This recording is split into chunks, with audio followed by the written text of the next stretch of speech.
अहमदाबाद में एक Instagram post एक 19 साल के लड़के की मौत की वजह बन गई। ये कहानी है डिजिटल दुनिया के उस स्याह पहलू की, जहां एक ऑनलाइन दी गई चुनौती का अंजाम खून से लिखा गया। बस ये 7 शब्द, तुमसे जो हो सकता है कर लो। ऑनलाइन पोस्ट किए गए यही शब्द एक मौत का फरमान बन गए। एक ऐसी चुनौती जो सिर्फ पिक्सल में थी, हकीकत में एक जानलेवा हथियार में बदल गई। तो कैसे एक मामूली सी डिजिटल चुनौती अहमदाबाद की सड़कों पर एक असली हत्याकांड में तब्दील हो गई? आखिर ऐसा क्या हुआ कि कुछ शब्द एक जानलेवा अपराध की वजह बन गए? चलिए इस मामले की तह तक चलते हैं। सब कुछ एक सोशल मीडिया पोस्ट से शुरू हुआ था।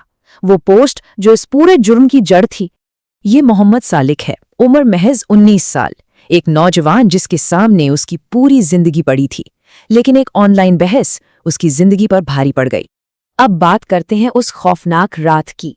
वो रात जब डिजिटल दुनिया की नफरत ने हदों को पार किया और असल दुनिया में एक जिंदगी को हमेशा के लिए खत्म कर दिया। सब कुछ बहुत तेजी से हुआ। बुधवार की रात एक पुरानी इंस्टाग्राम पोस्ट को लेकर झगड़ा शुरू होता है। रात के करीब 10:30 बजे ये बहस हाथापाई में बदल जाती है और फिर कुछ ही मिनटों के अंदर एक चाकू निकलता है और सालिक की जान ले लेता है। बात यहीं खत्म नहीं हुई। उसके दोस्त कासिब पर भी पत्थर और चाकू से हमला किया गया। इस हमले को अंजाम देने का आरोप इन 3 नौजवानों पर है।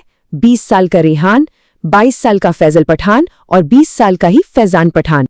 लेकिन इस कहानी का सबसे बड़ा और पेचीदा हिस्सा है वो इंस्टाग्राम पोस्ट, वो डिजिटल सबूत जो अब एक भूत की तरह गायब हो चुका है।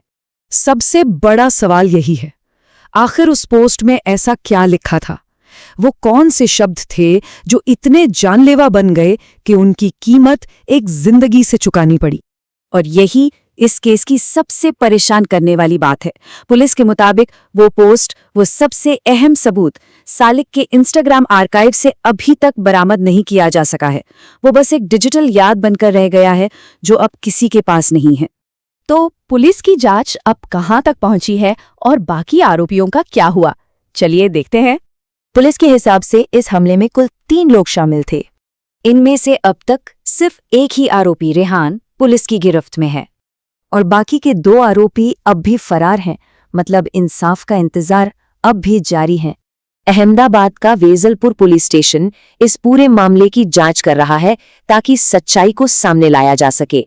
ये कहानी सिर्फ एक अपराध की नहीं है, बल्कि ये उस खतरनाक ट्रेंड की तरफ इशारा करती है जहां सोशल मीडिया के झगड़े असल दुनिया में आकर जानलेवा हिंसा का रूप ले रहे हैं। गुजरात साइबर क्राइम यूनिट इस तरह के बर्ताव को साइबर बुलिंग कहती है। मतलब डिजिटल तरीकों से किसी ऐसे इंसान को परेशान करना जो अपना बचाव नहीं कर सकता। ये हत्याकांड इसी साइबर बुलिंग का सबसे खौफनाक नतीजा है। ये जुर्म कई शक्लों में हमारे सामने आते हैं, जैसे फेक अकाउंट बनाना, किसी की प्रोफाइल हैक करना, गालियां देना या अफवाहें फैलाना। अक्सर लोग इन्हें मामूली बात समझकर नजरअंदाज कर देते हैं, लेकिन ये हत्याकांड एक चेतावनी है कि ये तथाकथित छोटे-मोटे अपराध भी कितने भयानक अंजाम तक पहुंच सकते हैं। एक तरफ है डिजिटल दुनिया, जहां एक स्टोरी या एक कमेंट कुछ पलों का होता है, एक चुनौती जो सिर्फ पिक्सेल्स से बनी है। और दूसरी तरफ है असली दुनिया, जहां नुकसान हमेशा के लिए होता है, घाव जानलेवा होते हैं और कीमत खून से चुकानी पड़ती है।